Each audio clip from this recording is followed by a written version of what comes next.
दोस्तों एक ऐसा बाइक जो कि पलक झपकते ही 100 की स्पीड पकड़ लेती है। एक ऐसा बाइक जिसको सड़क पर चलने वाले जंबो जेट नाम से भी जाना जाता है और एक ऐसा बाइक जिन्होंने हायाबुसा का रिकॉर्ड को बुरी तरीके से बीट करके अपने एक अलग पहचान दुनिया के सामने पेश किए है।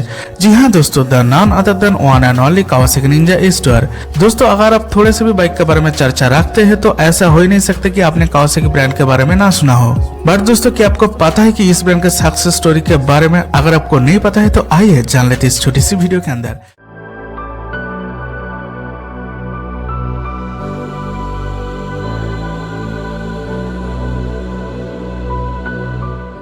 दोस्तों इस कंपनी का शुरुआत 15 अक्टूबर साल 1896 में कावासाकी सोजो ने की थी, जो कि उस समय पर जापान के टोक्यो के मिनाटो शहर में उपस्थित थे।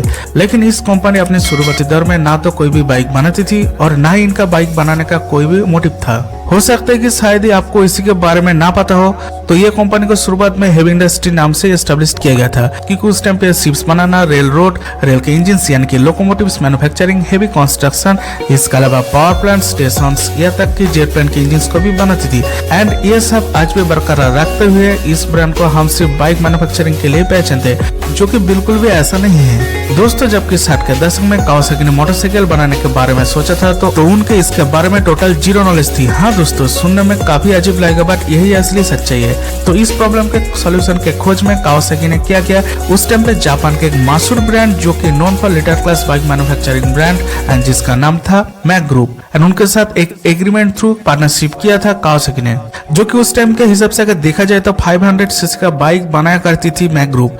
एंड ये काफी बड़ी बात तो है ही दोस्तों। कावासाकी द्वारा लॉन्च किए गए सबसे पहला मॉडल को साल 1961 में B8 नाम से उन्होंने पहली बार रिवील किए थे। तो अगर स्पेसिफिकेशन वाइज आपको बताने की कोशिश करूँ तो इस बाइक में 125 सीसी का air cooled 2 stroke piston inland valve engine के साथ इस बाइक को लॉन्च किया गया था, जो कि मैक्सिमम 8000 आरपीएम में 11 bhp की हॉर्स पावर जनरेट करती थी एंड इसके साथ 9.4 Nm मैक्स टॉर्क को प्रोड्यूस करता था। इस बाइक में chain drive 4 gear box configuration के साथ एक्सेलरेट करने के लिए दिया गया था एंड इस टेक्नोलॉजी उस टाइम पे कावासाकी द्वारा बनाए गए एयरक्राफ्ट के इंजन के मैकेनिज्म से काफी हद तक इंस्पायर होकर बनाया गया था। हालांकि 1963 तक तो इस कंपनी 50 सीसी से लेकर 250 सीसी तक 2 स्ट्रोक इंजन को इस्तेमाल करते हुए कई सारे मोटरसाइकिल को अलग अलग सेगमेंट पे उन्होंने इंट्रोड्यूस कराए थे एंड उस टाइम पे जापान पे काफी पसंद किया जाने लगा था। साल 1966 में जापान के सबसे पावरफुल, धमाकेदार, शानदार, धमाकेदार क्रेजी लिटर क्लास बाइक को कावासाकी ने पहली बार इंट्रोड्यूस कराया था एंड ये बाइक लॉन्च होते ही जापान में बेहद पसंद किया जाने लगा। दरअसल इस बाइक में 650 सीसी का इंजन लगा हुआ था एंड इसलिए इस बाइक का नाम 650 W1 भी रखा गया था। साल 1968 में टोक्यो मोटर शो में इस बाइक को पहली बार शोकेस किया गया था। अगर दोस्तों कंपेयर किया जाए तो एज कम्पेयर टू दूसरे किसी भी सुपर बाइक मैन्युफैक्चरर ब्रांड के साथ तो कावासाकी ने इस डिवीजन में काफी देर में एंटर किए थे।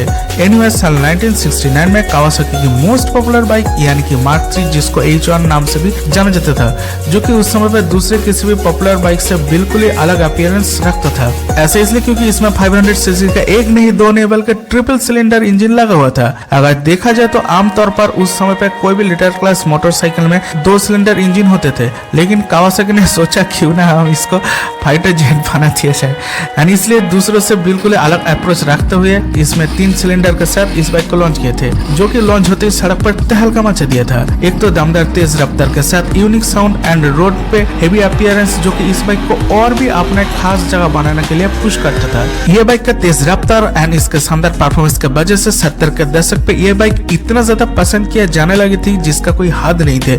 सब जगह में आकाश पत्थर धरते हुए मार्क 3 कहकर पुकारने जाने लगे थे। इस बाइक का फैन बॉयज ने मिलकर इस बाइक को इतना ज्यादा अप्रिशिएट किया जाने लगा एंड इसी कारण चलते हुए 70 के दशक पे मोस्ट डिजरेबल बाइक के नाम से भी जाना जाने लगा। फिर इसके सक्सेस के बाद मोटरसाइकिल रेसिंग पे पहली बार कावासाकी ने हिस्सा लेना शुरू किया था। इसका सबसे बड़ा रीजन तो ये भी था क्योंकि उस समय पे मोटरसाइकिल वर्ल्ड में सबसे बड़ी कंपनी जैसे कि होंडा, यामाहा, सुजुकी, डुकाटी, जो कि ऑलरेडी अपना एक स्टैंडर्ड पोजीशन को पकड़ कर रखी थी, तो उसको चैलेंज करना काफी मुश्किल था एंड इसलिए कावासाकी को धमाकेदार कुछ करना पड़ा। तो कावासाकी ने भी पीछे नहीं हटने वाले थे एंड एक के बाद एक बेहतर डिजाइन के साथ पावरफुल लिटर क्लास बाइक को भी मार्केट पे लॉन्च करना शुरू कर दिया था, but with a very good change, क्योंकि इस बार उन्होंने ट्रैक फोकस डिजाइन के साथ साथ उस पर इंजन को भी उसी तरीके से बनाने की कोशिश किए थे। फिर देखते देखते 80s के दौर आते आते कावासाकी ने सरप्राइजिंगली 2 बड़े रेसिंग चैंपियंस टाइटल को अपने नाम पे हासिल की थी एंड पहली बार कावासाकी ब्रांड को वर्ल्ड ऑफिशियली तौर पे रेसिंग चैंपियन खिताब के साथ साथ एक अलग पहचान मिली थी। साल 19 1984 में कावासाकी ने उस समय पे सबसे धमाकेदार, stylish, crazy and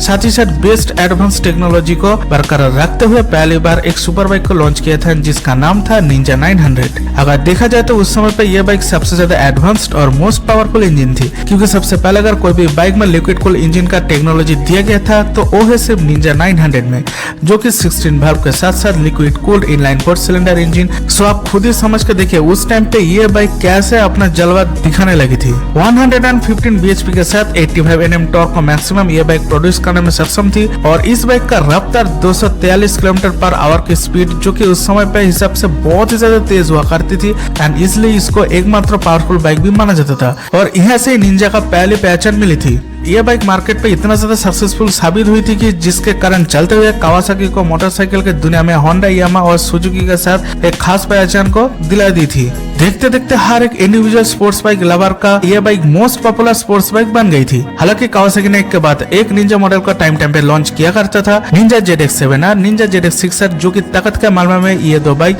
Mahindra tractor के किसी भी एंगल से कम नहीं थे। साथ ही साथ फेरारी जैसा लुक कर रहे हो, बट उस जमाने पे स्टाइलिश तो डेफिनेटली हुआ करते थे। पर जो चीज उस समय पे कावासाकी को और भी ज्यादा फेमस बनाया था वो था निंजा की यूनिक टेक्नोलॉजी, क्योंकि हर एक नया सेगमेंट पे कावासाकी कुछ ना कुछ नया यूनिक इनोवेटिव करते रहते थे। एंड आज नहीं बल्कि उस समय पे computerised ignition system and RAM air intake valve mechanism सबसे पहले निंजा में इंट्रोड्यूस कराया गया था। एंड इसलिए तो हम सभी के मम्मी पापा ने Japanese brand and Japanese car का हमेशा तारीफ करते हुए आ रहे हैं। तो निंजा के नया नया इनोवेटिव फीचर्स की वजह से इतना ज्यादा फेमस हो गया था कि एक टाइम पे लोग सिर्फ इस बाइक को ही अपनाना चाहते थे तो दूसरे कई भी बड़े बाइक को छोड़कर। अगर मार्केट एनालिसिस किया जाए तो एंड ऑफ द 19 और अर्ली 2000 में निंजा की पॉपुलैरिटी टॉप नॉच हुआ करती थी। बट इस कंपनी के ऊपर भारी असर तब पड़ी थी जब सुजुकी ने अपना पहला GSX 1300 यानी कि हायाबुसा का फर्स्ट जनरेशन को मार्केट पे पहली बार इंट्रोड्यूस किए थे। काफी टफ हो गया था कंपटीशन के मामले में सुजुकी के साथ एंड जिसका मेजर इम्पैक्ट डायरेक्टली निंजा के फैन बेस के ऊपर बुरी जख्मी की तरह घायल कर दिया था। पर साल 2006 में कावासाकी ने दूसरे तेज एंड पावरफुल निंजा बाइक को लॉन्च करी थी, जो कि आज तक के सबसे भारी एंड मैसिव इंजन वाली निंजा बाइक थी। कॉन्फ़िगरेशन वाइज इस बाइक के 1400 सीसी का इनलाइन 4 इंजन लगा हुआ था एंड इसलिए इसका कोड नेम रखा गया था निंजा ZX-14R। 1.4 लीटर का एक मैसिव इंजन इस बाइक में शायद ही आपको दूसरे कोई भी बाइक में आज तक देखने को ना मिला, क्योंकि इस टाइप का इतना बड़ा इंजन सिर्फ कार में इस्तेमाल होता है। बट कावासाकी ने निंजा की एक्सक्लूसिविटी बरकरार रखते हुए इस बाइक में अब तक के सबसे बड़े इंजन को इंस्टॉल किए थे। अगर देखा जाए तो ये इंजन 190 हॉर्स पावर के साथ साथ 140 Nm की टॉर्क को प्रोड्यूस करता था एंड यही कारण चलते हुए इसी बाइक का एक्सेलरेशन सिर्फ 2.5 सेकंड में ही 0 से लेकर 100 की स्पीड पर पहुंच जाती थी। बट यूरोपियन गवर्नमेंट के रूल्स को फॉलो करते हुए इस बाइक की टॉप स्पीड को इलेक्ट्रॉनिकली सेट करके 290 km/h की लिमिट रखा गया था। नहीं तो रोड लीगल नहीं माना जाती थी, क्योंकि इसका स्पीड 300 km/h से भी ज्यादा थी एंड इसके वजह से आम सड़कों पर इस बाइक को चलाना राइडर एंड दूसरे किसी के लिए खतरनाक साबित हो सकता था। तो दोस्तों ये तो था कावासाकी के स्पोर्ट्स बाइक सेगमेंट का राइज एंड डाउनफॉल के बारे में छोटी सी जानकारी। पर दोस्तों कावासाकी ने इसके अलावा और भी कई तरह अलग अलग सेगमेंट के ऊपर फोकस किया है, जैसे कि ये adventure bikes, adventure cars, side extreme off-roading vehicle और वाटर क्राफ्ट भी बनाती है। लेकिन दोस्तों कावासाकी के निंजा अभी के टाइम पे एक अपना सब ब्रांड जैसे बन चुका है, जैसे ही कावासाकी के पहचान या सिर्फ और सिर्फ निंजा। अगर देखा जाए तो aggressive hyper sports car bike category में जो फेम कावासाकी को मिला है वो मेरे ख्याल से शायद ही दूसरे कोई भी बड़े सुपर बाइक मैन्युफैक्चरर ब्रांड को अब तक मिला हुआ होगी। शुरुआत से ही कावासाकी की रिवोल्यूशनरी सेगमेंट था निंजा एंड इस चीज को उन्होंने अभी भी बरकरार रखते हुए साल 2015 में निंजा के एक ऐसे दो बाइक को रिवील किया था जो कि सुपर बाइक का डेफिनेशन को पूरी तरीके से बदल कर रखती थी। जी हाँ दोस्तों, निंजा S2 और निंजा S2 जो कि मॉडर्न सुपर बाइक का डेफिनेशन को कुछ इस प्रकार से रिप्रेजेंट किया था। ओके, आप खुद ही इस वीडियो में देख लीजिए। 990 सीसी के सुपरचार्ज टर्बो बूस्ट इनलाइन 4 इस बाइक 230 bhp के दमदार पावर को जनरेट करती है एंड इस बाइक के सुपर एरोडायनामिक जंबो जेट की जैसा डिजाइन एंड पावरफुल इंजन के वजह से निंजा S2 इतनी ज्यादा तेज है कि सड़क पर दौड़ने वाले भी सुपर जेट भी कहा जाता है। हालांकि निंजा S2 शानदार ऑटोमेटिक रूल्स का फॉलो करती है, फिर भी निंजा S2R इस रूल्स के बिल्कुल ही बाहर है, जैसे कि अलग वर्ल्ड से आई हुई जंबो जेट बाइक है, क्योंकि इस बाइक के इंजन एंड इश्यू को बिना किसी रूल्स के परवाह करते हुए सिर्फ रोड ट्रक के लिए डिजाइन किया गया है एंड वो भी बेस्ट से बेस्ट परफॉर्मेंस पाने के लिए। 326 bhp पावर के साथ 150 Nm टॉर्क को मैक्सिमम प्रोड्यूस करता है। ये बाइक एंड स्पीड के मामले में 411 किलोमीटर की अब तक के वर्ल्ड रिकॉर्ड बनाया है।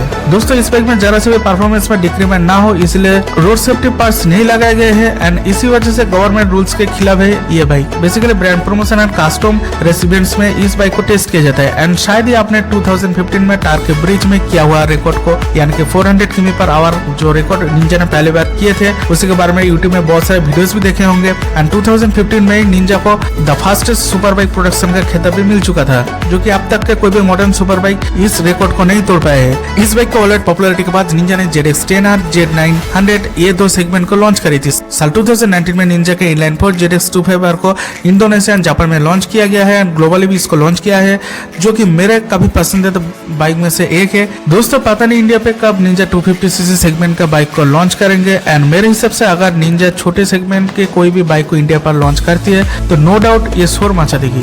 दोस्तों आपका क्या ख्याल है इसी के बारे में वो आप डेफिनेटली कमेंट्स के जरिए मेरे को बता सकते हो। अगर वीडियो आपको पसंद आई होगी तो बिना हेजिटेट किए एक लाइक कर देना एंड अपने दोस्तों के साथ खूब सारा शेयर करना। Stay tune, stay connected. मिलते हैं नेक्स्ट वीडियो में। नाउ इट्स टाइम टू से गुड बाय।